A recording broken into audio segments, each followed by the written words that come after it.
All right, so hurricane season. We got to talk about it. Oh, yeah. It's that time of year again. But we're putting a little bit of a Tesla spin on it today because we Okay. saw a really interesting post from them on X, formerly Twitter, of course, Right. talking about, how they're approaching hurricane preparedness. And we thought, there's some really good advice here, not just for Tesla owners, but just for anybody, especially if you're in an area where, you might be facing down a hurricane Yeah, in the absolutely. near future. Makes sense. It's interesting to me how that's kind of becoming the advice, right? Like it used to be, batten down the hatches, and now it's like maybe get out of the way Right. if you can. Yeah. Well, and that's the thing too, is like if you can evacuate, Right. obviously that's always the safest course of action, Right. right? Yeah. It But makes you think about those who can't. right, absolutely. And I think that's something, we need to be thinking about more and more. But yeah.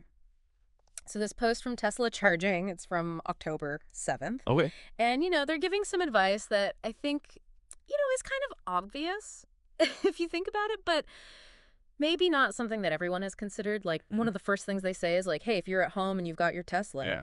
charge it up to 100%. Yeah, that's interesting because usually, the advice is to keep it, below 100, right? Yeah. To save the battery. Yeah, you want to keep it kind of in that sweet spot for So that- battery longevity. Or But this case, you Oh, want the range. range. You want that range. yeah, especially if you're having to evacuate.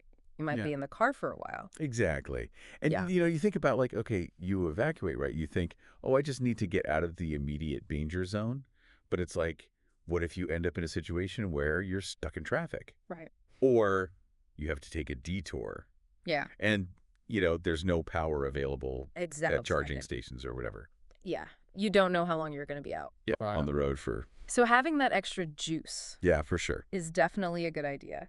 So that's one. The other thing that Tesla's really emphasizing, which I thought was interesting, Yeah. is the importance of real-time information.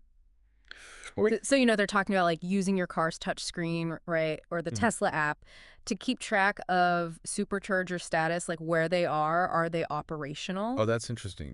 Things like that. So you're not driving somewhere and then, uh-oh. Exactly. That's out. That's really smart. Yeah. And what's cool is that they're also sharing info on charging stations for other EV brands too, Oh, wow. which I thought was really great Yeah, that's great. because, it's an emergency situation. It's not the time to be like, oh, well, you're not driving a Tesla. Right. Too bad. So Everyone's in it together. Right. exactly. But okay, this is where it gets even more interesting because it's one thing to like, talk about like having your car charged up, knowing where the charging stations are, but Tesla's also thinking about the aftermath, right?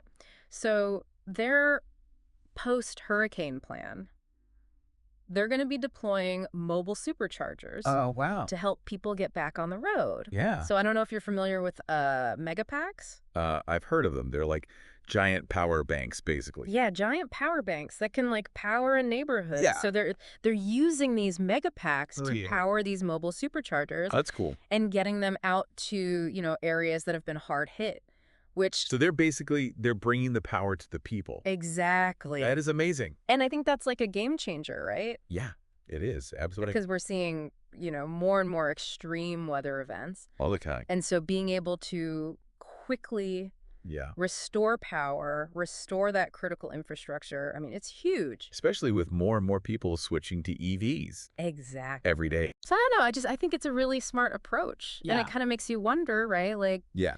could we see this become more commonplace? Like, not just Tesla doing it, Right.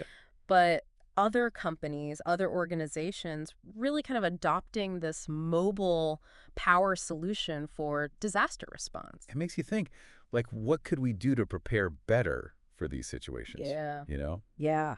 I mean, it's only going to become more important, right, as we face these challenges in Absolutely. the future. Well, I think that's a good place to leave it for today. Yeah, Something to think about, for sure. as we navigate this changing world. Absolutely. All right, until next time. See you later.